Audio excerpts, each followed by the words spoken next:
The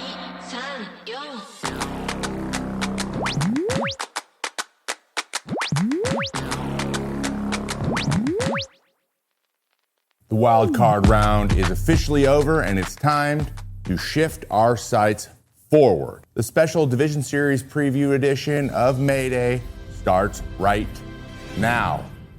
Roll the intro. We don't have one of those. Welcome to Mayday, a show about the show. The 2025 wild card round was exactly the way everyone thought it would be. It is called the wild card for a reason. Quite a few firsts happened this time around. As you may remember, the playoff format was extended to 12 teams with the wild cards turning into 3-game series in 2022. Since then, the winner of the first game has had a lot go their way. That finally changed this year, as the Yankees became the first team to lose the first game and then come back and win the series since that format changed. The team that lost the first round was 0-15 in those series up to that point. Thursday was also the first time in Major League history where there were 3 deciding games in the wild card round in the same day. And though I was stuck in traffic for most of it, it still came through the radio pretty well. Now, we're going to talk about this series in a moment, but I just want to hit this off the top. Mason Miller set a record by striking out the first 8 batters he faced in his playoff career. And one pitch, I think, truly demonstrated how dominant he was as he dotted a 104.5 mile an hour fastball down and away to get one of those strikeouts looking. The guy's incredible. Just wanted to point that out right away. If you remember, he took over closing for the A's for some other guy. I can't remember his name. I taught him everything he knows. So let's look back at the wild card series real quick. The Dodgers take down the Reds 2-0. That was my prediction. I think it was a lot of people's prediction, with Blake Snell and Yoshinobu Yamamoto combining to give up 2 earned runs in 13 2/3 innings. Shohei Ohtani, Mookie Betts, Teoscar Hernandez, and Freddie Freeman combined for 15 of the Dodgers' 28 hits in the 2 games. You may notice that there's 5 MVPs amongst those 4 players, and they represent the top half of the lineup. Basically, they're doing what they're supposed to be doing. Most importantly for the Dodgers, a strong performance from Roki Sasaki finishing off the clinching game may have gave a little bit of a glimmer into who might be finishing games moving forward. As we know, that was a big question mark for the Dodgers bullpen. And even though they won these 2 games fairly handily, the bullpen was not a strength. There was one fascinating moment in the 8th inning of that same clinching game, where Emmett Sheehan, up 1-2 on Will Benson, was pulled without an injury in favor for Alex Vesia, who then came in, had a pinch hitter then enter the box in a 1-2 count, Miguel Andujar, and was immediately struck out on a first pitch fastball. So Alex Vesia got a strikeout by throwing 1 pitch. He then walked Matt McClain and got TJ Friedl to end the inning. We haven't seen anyone get pulled with in a 2-strike count since the Dodgers actually did it when Joe Kelly got hurt in 2021. And the Dodgers move on to the surprise to probably nobody.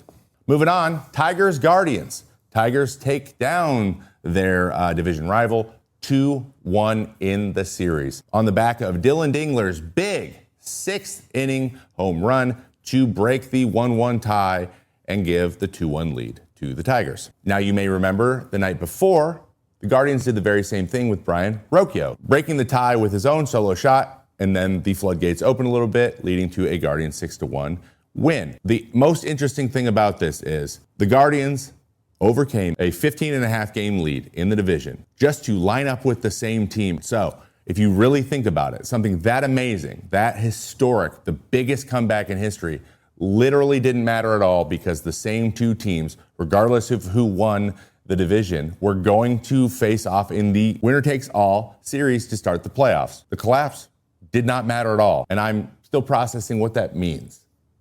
Now, the Tigers took game 1 of that series on the back of Cy Young hopeful Tarek Skubal, who threw 7 2/3 innings, striking out 14 batters, tying the Tigers record for most strikeouts in a playoff game. He topped 100 miles an hour 11 different times in the game. Last whiff coming on a 101.2 mile an hour fastball to Brian Rocchio that was, yes, you guessed it, swung and missed at. Among the 28 batters that Tarek actually faced, only 3 of them got the ball out of the infield. Padres Cubs ends up being 2-1 in favor of the Cubs. Pete Crow Armstrong hit an RBI single off Yu Darvish to open up the scoring yesterday in the deciding game. And though the ninth inning got a little bit dicey behind Brad Keller, Andrew Kittredge came in and was able to get out of a jam with the bases loaded to preserve the 3-1 lead. In that same game, Fernando Tatis Jr. went 0 for 4 with 3 strikeouts, and Manny Machado was held quiet as well. And finally, we have Red Sox Yankees, with the Yankees taking the 2-1 victory in the series. For the Yankees, rookie Cam Schlittler nailed it. In only his 85th day as a major league pitcher, became the first pitcher to throw at least 8 scoreless innings with 12 strikeouts and 0 walks in a postseason game, according to ESPN research. His 12 strikeouts were the most in a winner-take-all game in history, the most in a playoff debut in Yankees history. I just said debut. It is what it is. And that's also the most he's ever compiled in any professional game. That is impressive. Now, for 3 innings, Connolly Early, his counterpart of the Boston Red Sox, another rookie pitcher, held his own, but ran into a lot of trouble with some dicey defense out in the outfield, and the Yankees were able to put up a 4-run inning. That is all they ended up needing, as they took the game 4-0. Not to be overshadowed by the Yankees' victory, Garrett Crochet put up just about as good of a game as Terry Skubal did, going 7 2/3 innings, striking out 11 and getting the win, passing the torch to Aroldis Chapman, who was able to lock down the save, Houdiniing his way out of a bases-loaded 0-out situation to lock it down. So let's check in on my wildcard predictions and see how we did. It's over here, isn't it? It's over here. Pretty good. The only one I missed was the Padres took 1 game in the Cubs. Everything else, exactly right. All 4 of my teams moving forward. Let's see if I can keep that up. There's no way I can keep that up. So let's preview the next round, the division series. We have 4 series going once again. The Dodgers take on the Phillies. The Yankees take on their division rival, the Toronto Blue Jays. Mariners have the Tigers coming into town. And the Cubs go to the Brewers. All right, I'll start with Dodgers-Phillies. So going into this series, both teams have very distinct strengths and weaknesses. For the Phillies, their rotation is rested and nasty. Looks like they're going to use their 3 lefties. That is Christopher Sanchez, game 1, Jesus Luzardo in game 2, and Ranger Suarez in game 3, probably with Aaron Nola waiting in the wings for game 4, presumably to help negate the Shohei Ohtani and the Freddie Freeman top of that lineup. Combined, those 3 guys have held lefties under a 700 OPS on the season. Their weaknesses, though, are what they've been the last few years, and they've seemed to be able to overcome: the bullpen. Now, they traded for Yohan Duran at the deadline. He has been nailed since he's been there. We're going to see him for more than 3 outs, probably quite a bit, but it's all about how do we get there. Those starting pitchers that I mentioned earlier have been throwing a lot of innings. There is a world in which they get deep and they hand it off similarly to how Crochet did with Chapman in game 1 of that series. But you can't do that every night, and the chances that you have a starting pitcher going 7 innings every single night, you're probably very much in the driver's seat if that's happening, so maybe you don't even need your leverage guys that much. But it's going to be interesting to see how they deploy Jose Alvarado, Ryan Kerkering, and like Jordan Romano, the hard-throwing, the strikeout guys. Are these guys going to come in to get out of big situations? Are they going to be set on the shelf? We're going to go to Tanner Banks earlier. Is he going to be the bridge guy? Or are we going to try to match this thing up? Because they have 3 lefties out there in Alvarado, in Strahm, and in Banks, as well as David Robertson has been setting up a little bit too. So I'm sure they will mix and match to get there. On the other side, the Dodgers' strength, the complete opposite of what it was last year, the starting pitching. Blake Snell and Yamamoto threw incredible. They seem to be lined up to throw again. Tyler Glasnow did not throw in the first series. He is ready to go. Shohei Ohtani is going to throw game 1, though he is not stretched out. I doubt he goes more than 5 innings. They have the starting pitching. They have the talent, and a few of those guys have been throwing really, really well lately, especially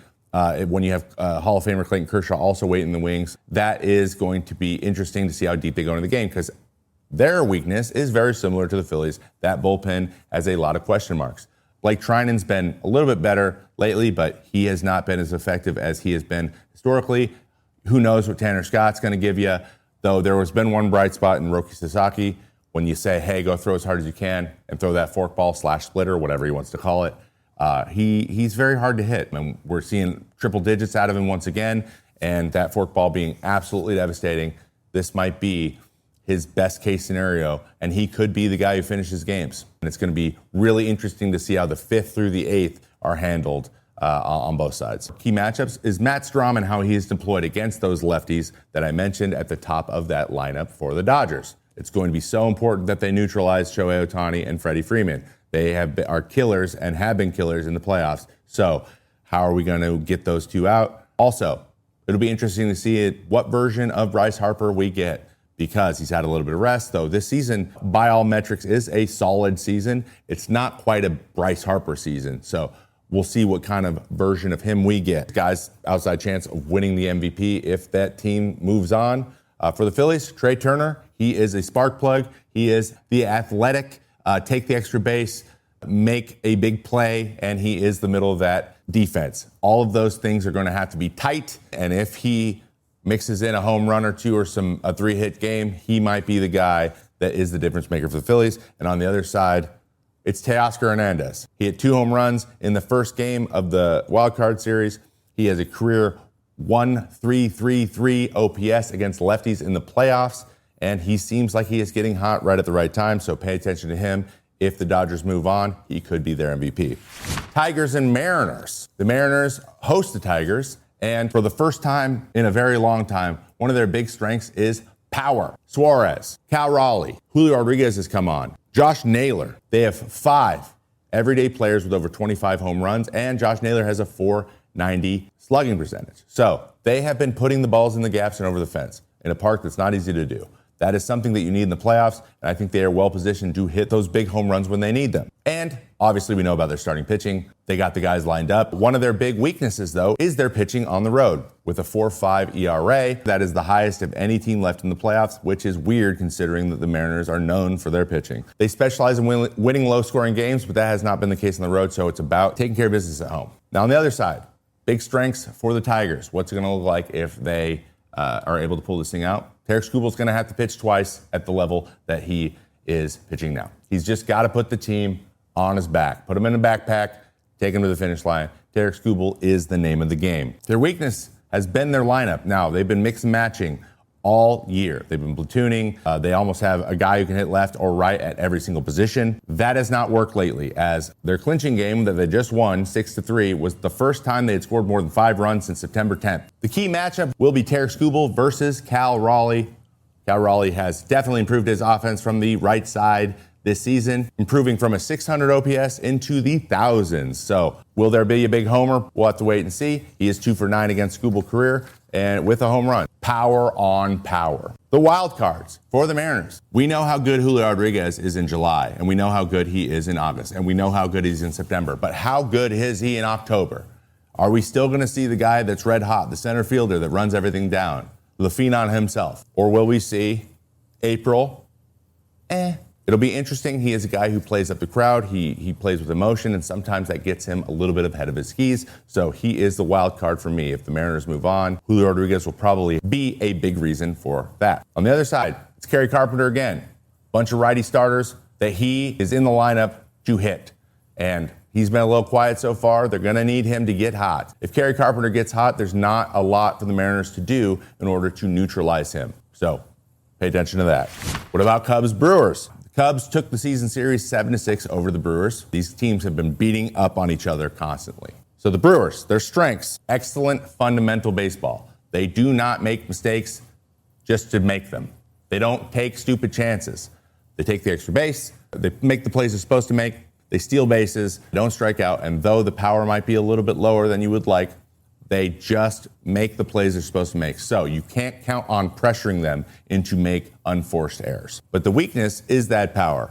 In the playoffs, the homer, as we spoke about before, is the thing that oftentimes quickly shifts the momentum. It alleviates some of the anxiety or the pressure or the tightness and allows you to go swing freely for a little bit. That is something that they are going to need to do. But they do have guys who can do it, in Jackson Chourio and Christian Yelich, in William Contreras. Like, these guys can hit the big home run. It is something that they will probably need to see at some point in some big spot if they are looking to take down the Cubs. And the strengths of the Cubs, on the other hand, are their defense's ability to prevent runs. Gold Glover at shortstop in Dansby Swanson. Probable Gold Glover in center field with PCA. Gold Glove at second base and Nico Horner. They also make the plays they're supposed to make, and some of the ones they're not. Defense being a strength for the Cubs matches up really well with the Brewers. It's probably why they beat each other up all year. Now, a couple little soft spots for them. The offense has been a little bit more inconsistent than it was in the first half. They were actually carrying the cover off the ball, though it has come on a little bit better here at the end of the year. My key matchup for this series, Pat Murphy, Greg Counsell. Who will make better decisions? If you remember, Pat Murphy worked underneath Craig Counsell as his bench coach for 8 years before Greg moved over. Pat Murphy has now become the head coach, so these guys know each other well. So it's going to be really interesting to see how that plays out in a playoff series. Pinch hitting, bringing in pitchers, putting on plays, bunting. All of this stuff is going to be part of the game. Both teams are focused heavily on good defense and good fundamental baseball. So expect to see that a lot in this series. And the wild cards for the series for each team. The Brewers, Sal Frelick. He has been a spark plug for this team. I expect him to be a spark plug here in the first series. Even if he is not, on paper, their best at much, he is a good player at most things, and he makes the right decisions more often than not. So I could see him being their Steve Pearce, their guy who goes off, gets the big hit in the big situations, and inevitably leads them to a series win. On the other side, PCA turned it on a little bit, rose to the occasion in the deciding game, and he's a guy who feeds off that energy, just eats it right up, and I anticipate he's going to bring that adrenaline, that excitement into the next series. I can see him getting hot in the big situations. All right, our last matchup, Yankees-Blue Jays, one that we've seen many, many times this year. The Blue Jays won their season series handily, but as we know, none of that matters going into the playoffs. Just ask the Guardians. Blue Jays' strength, they hit the ball. They put it in play. George Springer has come on big time. Vladimir Guerrero as being Vladimir Guerrero after signing his big contract. All of the rest of the lineup, the platoon guys, Addison Barger, Ernie Clement, they put the ball in play. They don't strike out a lot. And against a Yankees team that really needs strikeouts to get out of big situations because the defense has been shoddy at times, not striking out and making the defense have to make lots and lots of plays behind them could be really helpful for the Blue Jays and has been all year. Their weakness, though, has been the rotation. Jose Barrios is not going to pitch in the DS. They are going to lean very heavily on Kevin Gausman, Shane Bieber, and on rookie Trey Savage. Now, on paper, these guys have great stuff. I mean, I would take Gausman number one regardless, and Bieber's got a lot of experience and a Cy Young under his belt, so the guy does not get rattled and keeps you in games. Trey Savage, on the other hand, we'll have to wait and see on how he handles these situations, but he seems to have not been bothered. On the other side, Yankees, strength. It's the slug. It's the ability to hit a home run at any time. Aaron Judge, Giancarlo Stanton, hell, Jazz Chisholm, 30-30 season. Like, these guys can hit homers at any time, but their weaknesses, outside of the defense, the bullpen. They only used 4 guys in 3 games. In Cruz, Weaver, who did not get an out, Devin Williams, and David Bednar. It was enough. It's not like these guys were lights out and punching out the world. We didn't have a Mason Miller situation, but how are the other guys going to factor in? Tim Hill coming and face some lefties. How are we going to switch guys around? They're going to have to do a little bit more of this than they had to against the Red Sox. It is more of a potent lineup and not as good of a matchup. So we'll see how that bullpen kind of pans out, especially being majority of games on the road. Key matchups: Yankees fielding, Jays contact. I already mentioned it, but I'll mention it again. A lot of balls in play mean a lot of balls needing to be fielded. A lot of balls needing to be fielded, meaning more opportunities for errors. New York committed 11 errors across 7 contests early in the year. Toronto winning 6 of those games. So like when Toronto took the division, they were making lots of errors and putting a lot of pressure on them. So expect that pressure to be put on them again.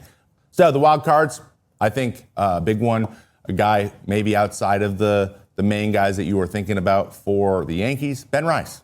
Ben Rice has the opportunity, especially facing a bunch of righties here, to hit a bunch of homers. He's going to be facing a lot of starting right-handed pitching, and he'll be in there a lot more. And then on the flip side, even though Fried and Rodon will be handling a lot of the innings for the Yankees, there will be a lot of right-handed pitching. Addison Barger could play a pivotal role for the Blue Jays. He hit 21 home runs this last season. He can do damage, and he's a guy you don't necessarily think about when you're getting ready to face this lineup. So he could sneaky get some good pitches to hit and kind of be overlooked, so pay attention to Addison Barger. Finally, here's my predictions for the division series. So the Mariners take on the Tigers, and I have the Mariners taking that one 3-1, with the one win for the Tigers being a Tarek Skubal start in Game 2. On the bottom part of the bracket, I have Toronto versus the Yankees, with Toronto taking it 3-2 in a Game 5 in a hotly contested extra inning affair that the Blue Jays end up walking off. That's just my guess. I have the Blue Jays moving on, and Mariners, Blue Jays meeting in the ALCS. On the other side, Phillies versus Dodgers. I have the Phillies taking it 3-2 over the Dodgers. Another hotly contested battle, but I have the Phillies behind Bryce Harper in that Game 5, putting them away, having to face a lot of those young starting pitchers for the Dodgers. And then the Cubs barely eke it out over the Brewers. I think the Cubs are dialed in right now. I think they just have a little bit more of a potent offense. And I just think like guys like Michael Busch, guys like PCA, I think there's going to be some big moments that might hurt the Brewers a little bit too much to pull it out. Though Brewers have the best record in the baseball. It's just they're my one team that I think is going to be hurt a little bit by that 5-day hiatus. But we'll see. Could be wrong. I often am. So, what do you think? Who's going to take it? Who's going to move on to the championship series? Let me know down in the comments. I always love to hear what you guys have to say and how you guys all agree with me. Give it a little bit of a like, and I'll see you next time on Mayday. Enjoy the division series.